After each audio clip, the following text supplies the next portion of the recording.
This information is for you if you are a children's author who is considered publishing specialty books.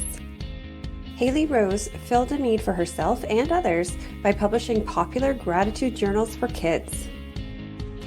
Stay tuned to find out how she does it. Hello, writers. Welcome back to the Writer's Way podcast. I'm here today with the fabulous Hayley Rose. Thank you so much for coming on with me. Well, thanks for having me. I'm super excited. Good. We have so much to talk about because you are a wealth of information and experience. But as always, let's just find out a little bit about you. Okay. Well, my name is Hayley Rose, and I grew up in California, moved to Colorado. I'm kind of like a Western girl at heart. I got into writing by accident after a turbulent airplane ride from Chicago where I had met my cousins that were 1 and 2 at the time for the first time, and that kind of inspired me to write them a story and keep my mind off the turbulence. So it kind of happened by accident. I met a publisher a few years later and at a restaurant eating lunch, and he's like, "What do you do?" "I'm a publisher." "What do you do?" "Oh, hey, well, I wrote a book." Yeah. So he's like, "Send it to me." It kind of happened from there. So it was a total kind of I think. So I sent it to them. They liked it. It needed a lot of editing, and they published my first book back in 2002. And I had a history with them for about 10, 12 years. And then I went independent, which I am just so happy now. I love being independent. I can't even tell you. With my babies, I do have, I'm in negotiations for a contract for a different kind of book with a small indie publisher that I just love. But for my series, I write a little bit differently than most authors, a little bit different of a style. I like to keep control of that and go independent and enjoy the failures and enjoy the successes. I love that. Okay, so before we move on, share for people who maybe are brand new to this whole publishing experience and world, what are the main differences between that publisher and then going indie that makes you love indie so much? Okay, so when you are with a traditional publisher, you just send them a manuscript. They choose, when you're doing picture books, they choose the illustrator for you. You have no say in that. The wait is 2 years, and I'm very impatient. So the wait is longer. You don't really have control over the bulk of the marketing they would do. I mean, we're going back to the early 2000s. Things have changed. And as an author with a major house, with an indie house or independent, you still have to do the bulk of the marketing and stuff like that. But they would do advertising. They would set me up for events and things like that. But I had no control over a lot of that kind of stuff, being a first time with them. What I like about being independent is I'm in control of the whole process. It's really my vision. It's not my vision and the publisher's vision and the editor's vision. It's my vision, and I really like that. You still don't do it alone, though. You know, you're still independent. You still have editors that you work with and critique groups that you work with, and your little. I have like little, I don't know, army of other authors that come to my aid and help me out and you know, give me ideas and maybe this isn't working and stuff like that, you know. So you don't really do it alone. And then I actually like the marketing and advertising bit too. You know, I do a lot of speaking engagements and I do a lot of mentoring and stuff like that, not on the scale of some of the other authors that we know, because I like to do one-on-one things and stuff like that and kind of be in the process with the other authors and their journey. But being independent lets me decide where and when. And if I don't feel like doing something that day, then I honor that. Oh, I like that. Yeah, that's important to acknowledge. You did a really big speaking gig recently. Was it recently? It depends which one. Okay, I was reading about the Author Learning Center when you were interviewed. Next to big names. That was about 2 years ago. Yes. Oh. We're probably going to go off a little bit, so because I always have a story. So I had actually signed up to do a local festival here. I live in Arizona, so here in Arizona called the Payson Book Festival, and they have a website for all the authors that are going to appear. And it was just, you know, a booth and selling books with like 85 other authors. And they have a nice little website. And I couldn't do it that year. I had to back out last minute.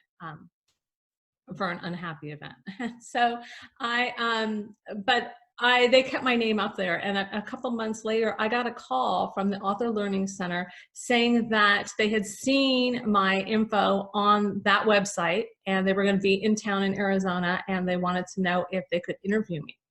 And so I said, okay, and I went down, and it was fantastic. It was probably like a 20-minute, and they put it into like 5-minute little clips about, inspiration and marketing and all that kind of stuff. And then they put it up there on the Author Learning Center alongside those big names. So it was really kind of neat. So yes, here I am next to Stan Lee. I know, right? And R.L. Stein you have here. That's amazing. Yeah, I'm a huge fan of R.L. Stein. He's actually coming in like 3 weeks to Arizona, and I've got tickets to go. Oh, that's so cool. Oh, fun. You did something recently, though. I remember seeing on your Facebook. Was it the Arizona State University, the Desert Nights Rising Stars Conference? Probably. Yeah, that was, so we spoke about Amazon on that, marketing and kind of the different arms of Amazon, FBA, Advantage, even Author Central. I mean, anything that had an Amazon name to it in front. We talked about that a little bit, because you really need to figure out where you're going on your journey. Now that might change, but you need to know all the options, I think. And it's confusing. Right. And for a first-time author, I mean, you're so geared on your work and your book and all that you forget about all the other little tributaries that are out there. Okay, so can you share with us about your FIFO series, because it's so cool? Did I say it right? Yeah, FIFO the Bear. Yeah, okay. Call FIFO because of the FIFA soccer or World Cup, But so FIFO the Bear. So that's based on my godson, who's high functioning autistic. And so the whole series is like that. And I think I'm a teacher at heart. Mm-hmm. Because I love to educate. So all my books are something to do with education. So I've got the emotions book, which I will show you. So the emotions book was to get my godson to relate his feelings and emotions with words. And so that one goes through a bunch of different, emotions. And then it'll ask the reader to relay that emotion in the back in the mirror. So it's supposed to spark a conversation between a parent or a teacher and the little one. And that way the little ones can see what they look like when they're upset or angry or happy. And they can see what you look like when you're upset, angry, or happy. Mm-hmm. And make those connections. So it doesn't actually have a story with it. It's a 1 or 2 lesson spread. So, and then I've got, on another, then I've got FIFO the Bear, which is a geography, FIFO 50 States, it's a geography book, and it's the same kind of thing. It's a 1 or 2 page, it's a 2-page spread on this one, and it will talk about the capital of the bird, the tree, the flower, the motto, and all that. But it's meant for the little kids to talk with the older kids. So by the time they get to 4th, 5th grade, when they learn this information, they already know it. They've got a little bit of what the state's about, what activities there are to do in it, because the illustrations are really educational. So the little ones can find the state bird in every tree or find the state flag, and that makes it exciting for them, and they've got to know it eventually anyway. So all the FIFO series is really like that, a 1 or 2 page spread that you sit down with the parent, and it's a bonding and learning experience. So very educational, not so much of a story.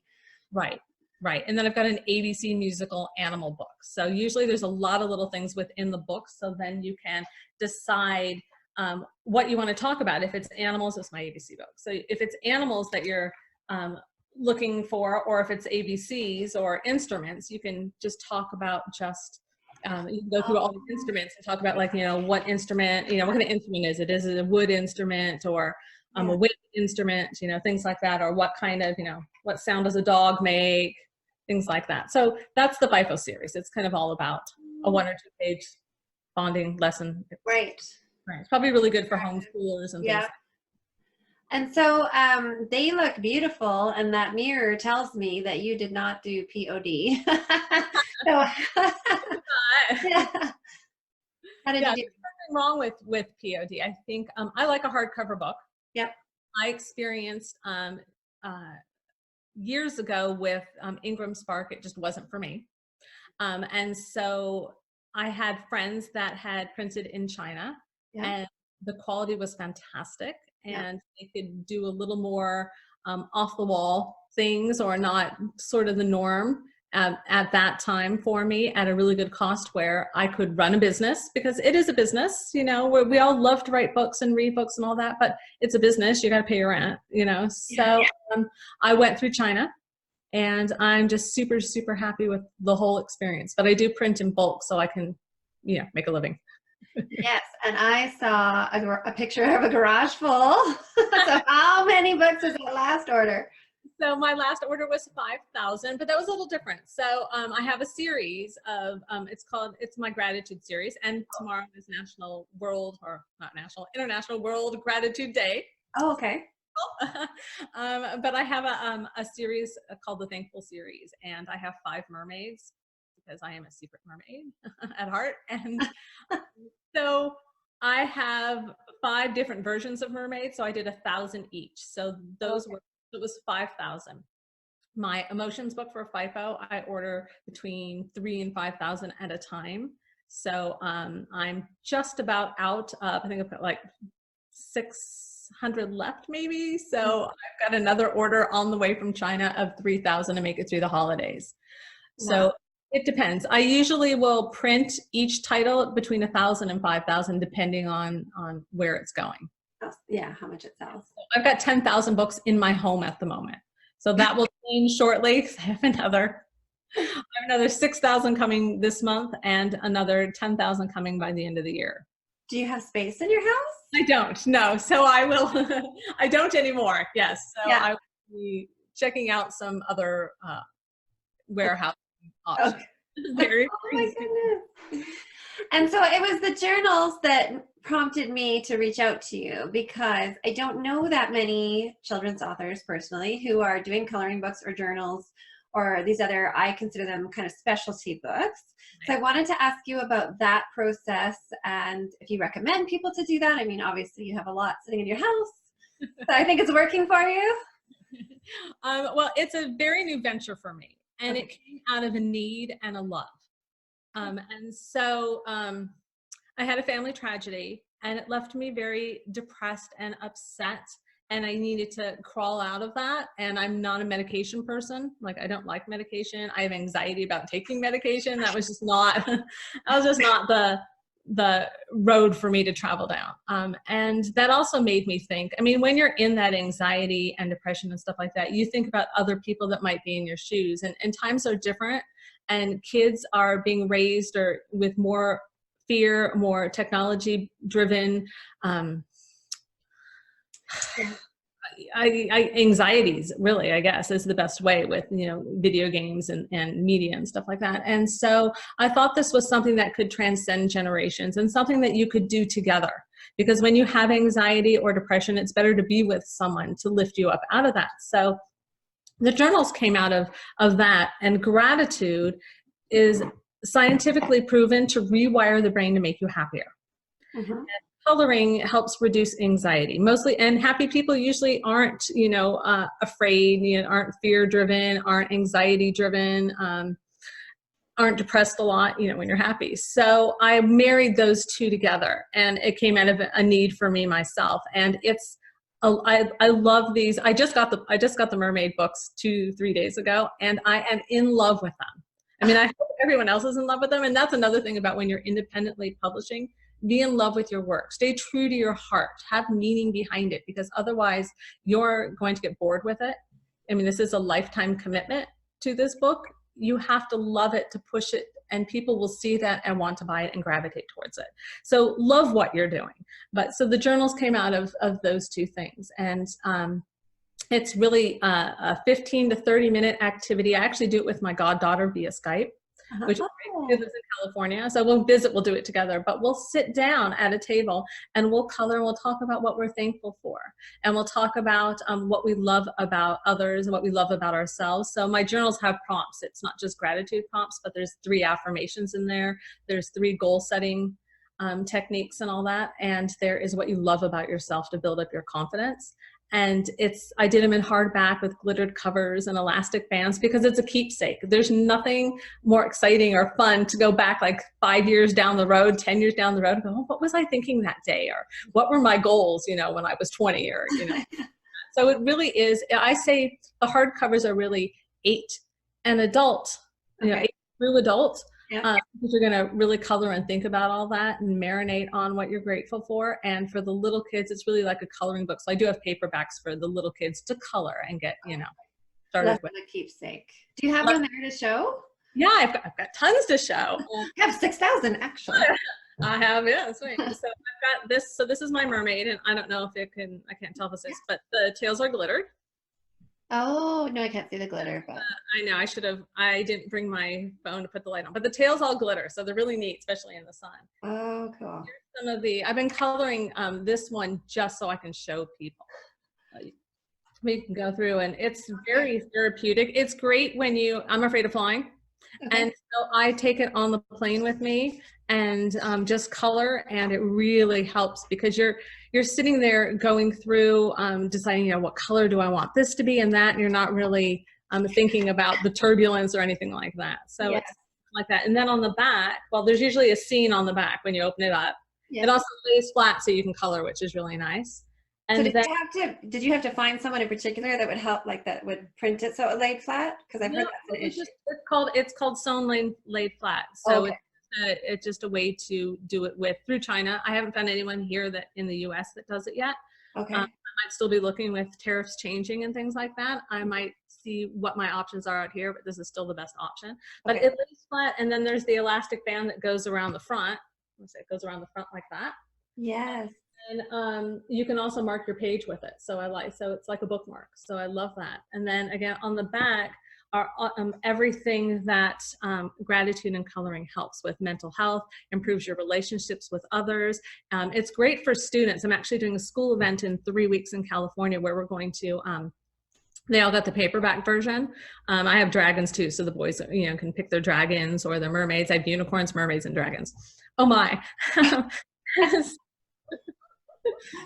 so we're going to actually do an activity on this, and then we're actually going to create our own thank you cards with envelopes and stuff like that to send it off, because gratitude helps you and the recipient as well. So that's why it strengthens relationships, but it improves mental health, physical health. I mean, there's so many benefits if you look up, and they're very similar to the coloring and the affirmations, but the coloring and the gratitude. So all the mermaids go by their affirmations. So this one is, I am kind. Oh, okay. And my best friend, I get my friends involved, did this one, I am unstoppable. Oh, nice. Yeah. And then I've got, I am beautiful. Mm-hmm. And then I have, I am generous. Not here with me, but that one too. And so they go by that. And then you can collect them all because it's a 2-month journal. So you can collect them all throughout the year and resonate with start with the one that resonates towards you, whether it's, you know, the look of the mermaid or the affirmation or the colors of the, you know, the binding, you know, any of that. Oh, that's lovely. Yeah. So did I see all that formatting and the fun frames and stuff? Are you an illustrator? I am not. So what's really fun, because I will bring that to school events and things, I do my little pencil stick figures. And so I will design it and map it out, and then I'll send that to my illustrator, and then they will go ahead and draw it. I'm not very, it's funny because I can't draw at all, really. Yeah. I come from a family of artists, like artists in galleries and that teach and all that, and I can do a stick figure really well. But you're creative in a different way. In a different way, yes, and I can sing, so that's all right too. But yeah, even a different way. So, but I have a lot of fun with it. And the funny thing is so with the emotions book, I would make the faces, you know, and take a picture and send that to my illustrator. I wanted to do this. Make it look like this, and it was really funny. So it was fun. So I have fun with it though still. Yeah, which is fabulous, and you should. As soon as it starts to drag you down, that's when you should stop or reevaluate maybe. That goes with the love, you know, have that love. There's not one bit of the whole process that I don't like. Oh, that's good. I love it all. I mean, the waiting, besides the waiting. I hear you, yeah. I love the whole creative process. And even when, you know, let's say, you know, something doesn't go your way, it's like, all right, how can I go around this? How can I reach my goals? Maybe there's just another road to go down. Yeah. So even the things that you perceive are failures really aren't, and you still love I still love the whole process because it's a teaching moment. That's perfect. Yes, I agree with you. Just have to figure out a different way. Right? Right? Let it Yeah. get you down for a day and then pick yourself up. I took a class once and they said that you keep asking for what you want until you get that yes. So you keep going, and even time you get a no, you go to the next person, and you just keep going until you get that yes, because there's millions and millions and millions of people in the world. Someone's going to give you that yes to take you where you need to go. So don't give up. Keep going until you get that yes. Oh, that is terrific advice. I agree with that. Thank you. How did you find your illustrators? Is it the same person? No, it's different. Well, the FIFO the Bear, well, I had a different, so originally when I was published, I had a different illustrator for FIFO the Bear with my first 2 books. And the publisher got them for me. Right. When she retired, so to speak. And then I had met my current FIFO illustrator through a friend, a really good friend from childhood. Her boyfriend was an illustrator. And so I met him there, and I actually brought him to the publisher. And so he works with the publisher that I was with, right? So, but he does all my FIFO books, so it's fantastic. And he's still allowed, even though I've parted ways really well with the publisher, we're still really good friends and stuff. Mm-hmm. I'm allowed to keep him to do the FIFO. Because sometimes that's quite a conflict, and so I didn't have any issues with that, so it was great. My contract said you didn't have to redo those first 2 books? I reformatted the first in the second book that I had, so I redid a lot of that one. But the first book I haven't republished. To me, I think it needs to. They were published. It was a different kind of style. My books are 8.5 by 8.5, and the original book was 8 by 10, and so it doesn't fit. The look and everything doesn't fit, so it really needs to be redone, and then the images would need to be reshaped as well. So I just haven't done it. My heart is into kind of the others at the moment. That first book needs a little bit. It goes a little bit. It's more of a story too, so it goes a little bit outside the feel of the series. So I haven't redone that one. So I'm in the future, but just right now, I'm concentrating on the Thankful series. Yeah.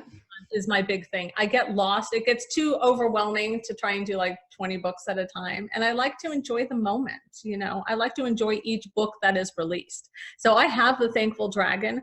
It's just not released yet because I want to enjoy the process. And since I just got the mermaids, I'm doing the mermaids. So even though the dragons are done, and I can show you a little preview. Yeah, show me. Gonna have to get it for my sons.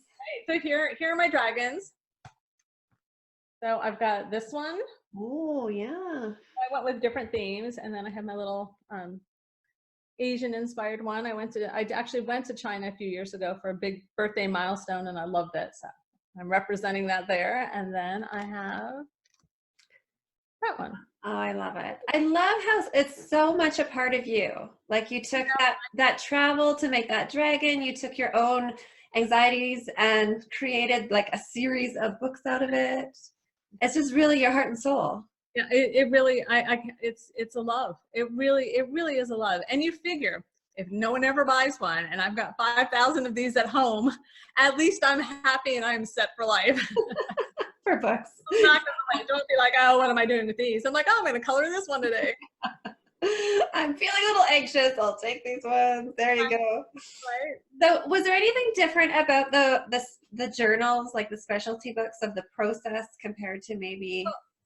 It was, trying to pick out bands and which way, so like for, do I match the cover? Do I match the tail?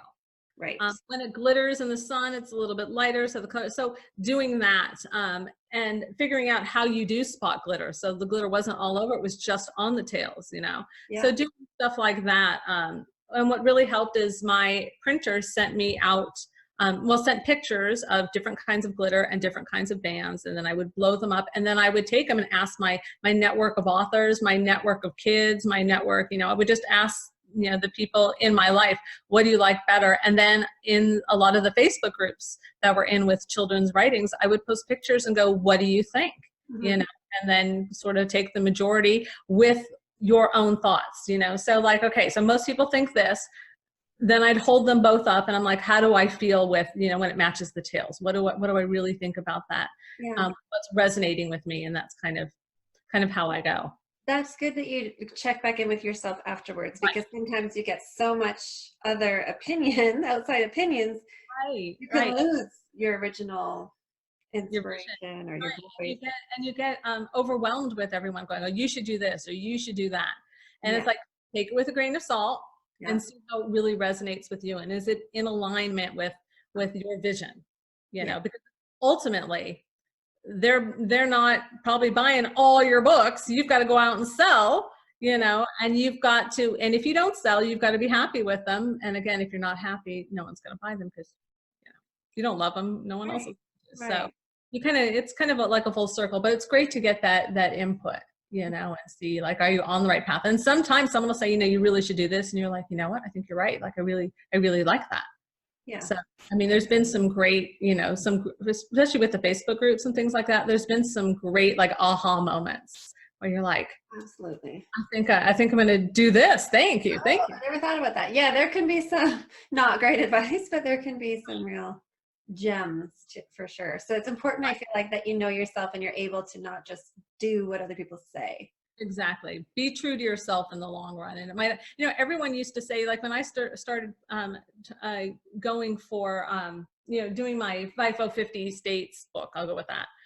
People were saying, it's not a story. You should have a beginning, a middle, and an end. Your book should be a story. Your books really shouldn't have an animal for a main character. It should be a person and all that.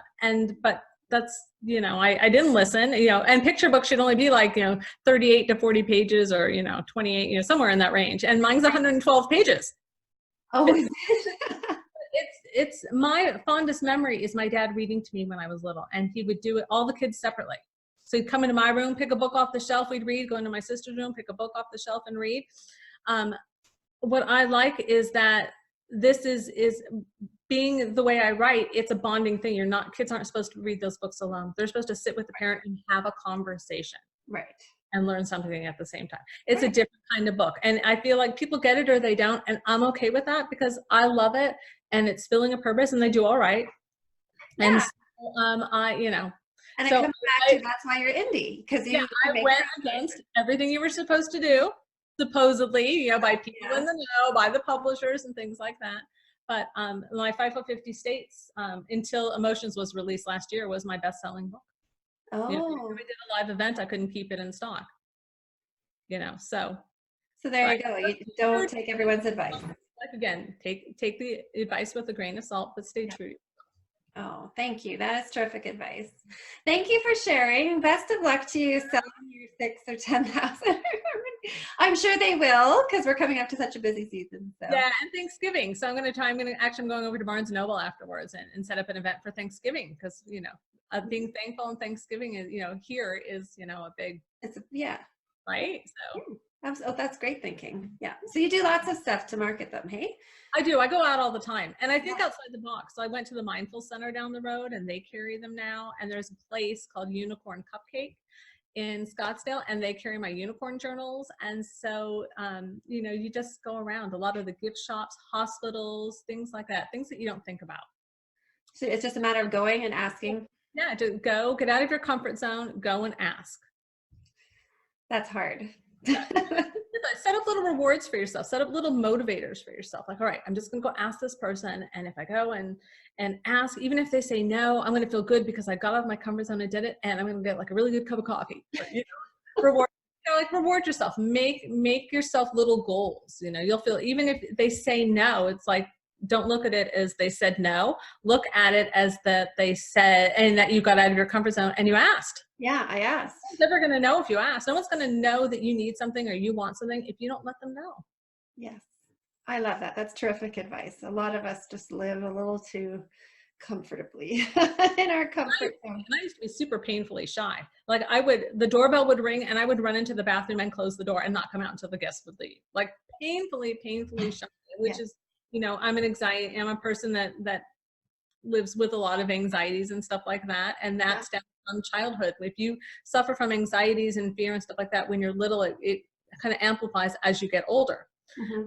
And so, but now, like, I actually look forward to going into talking to people and getting out of my comfort zone. It's almost like it's a challenge, and I love it. So I'm not as shy anymore. I don't really have those anxieties with things like that. So. Good for you. I love so much to hear that you've turned all these things from your own self into these products, and they're selling and they're doing well and you're happy. Thank you. I'm very happy. Yes. Yay. I'm a happy person, so yay. Good. Well, thank you. Thank you again. And I'll be sure to link. Oh, where can people find you? Oh, so you can find me at hayleyrose.com, 2 Y's, HAYLEYROSE.com, or it all goes to the same place, The Thankful Series, okay, or FIFOthebear.com. Okay. And on Facebook, it's Books by Hayley Rose, 2 Y's. On Instagram, it's haley.rose.author. Okay. I am on Twitter, but I'm usually not on Twitter, but it's FIFO the Bear if you want to follow me. And Twitter's hard. once in a while, you know. Yeah. Okay. Super. I'll be sure to put all those links up, and I hope everybody goes and finds you and checks your journals and your FIFO Bears. Thank you so much, Lori. I really appreciate the opportunity. I wish you well. I wish everyone out there listening, I wish you well, and let me know how things go. Sounds great. Thank you. Thank you. Bye. Bye. Thanks for watching until the end. I hope you learned something you didn't already know. Find Hayley on Amazon and get a good look at all her books. A comment, share, or subscribe is just like a cookie for me. And I do love cookies. Thanks for watching.